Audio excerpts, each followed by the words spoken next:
साथ ही वर्तमान राज्य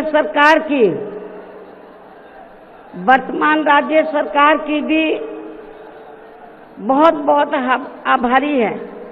और इसलिए आभारी है क्योंकि इस स्थल को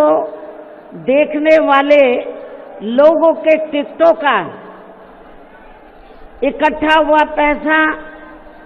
पूर्व की रही सपा सरकार की तरह वर्तमान भाजपा की राज्य सरकार ने इसे दबाकर नहीं रखा है। पूजनीय कांशीराम जी की पुण्यतिथि पर सर्वप्रथम तो मैं उनका नमन करती हूँ। और मुझे लग रहा था कि बहन जी आज बहुत वक्त बाद 9 साल के बाद बसपा रैली कर रही थी तो गरजेंगी, लेकिन मुझे थोड़ा दुख हुआ देखकर कि बहन जी ने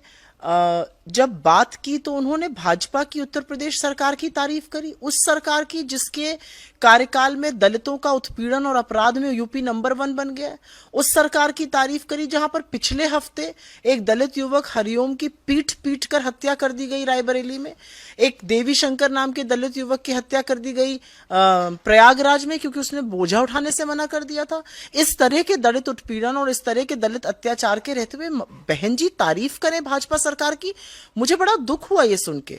तकलीफ हुई ये सुनकर। मुझे तकलीफ हुई ये देखकर कि बहन जी ने एक बार भी जो चीफ जस्टिस ऑफ इंडिया हैं, जो दलित समुदाय से आते हैं, अपनी मेहनत के बल पर यहां तक पहुंचे हैं और बहुत दलितों की उम्मीद है वो,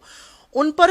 किसी ने जूता फेंका, उनके खिलाफ लोग हिंसा भड़काने की बात कर रहे हैं, उसकी उन्होंने भर्त्सना नहीं करी, निंदा नहीं करी। मुझे ये देखकर बहुत दुख हुआ। तो मुझे नहीं पता कि क्या प्रायोरिटीज हैं, लेकिन दलित समाज भी आज शायद दुखी है और दलित समाज को भी लग रहा है कि जिनको उन्होंने रहनुमा माना था वो उनके हक की बात नहीं कर रही हैं और उस सरकार की तारीफ कर रही हैं। किस कारणवश कर रही हैं, क्या दबाव है, क्या एजेंसियों का रोल है, मुझे नहीं पता, जिनके कार्यकाल में उनका उत्पीड़न हो रहा है। तो मुझे तो सिर्फ यही कहना है कि दलित समाज के साथ साथ आज हर व्यक्ति इस देश का दुखी है क्योंकि मायावती जी दलितों की रहनुमा मानी जाती थी और आज वो दलितों के अधिकार के लिए नहीं बोल रही हैं।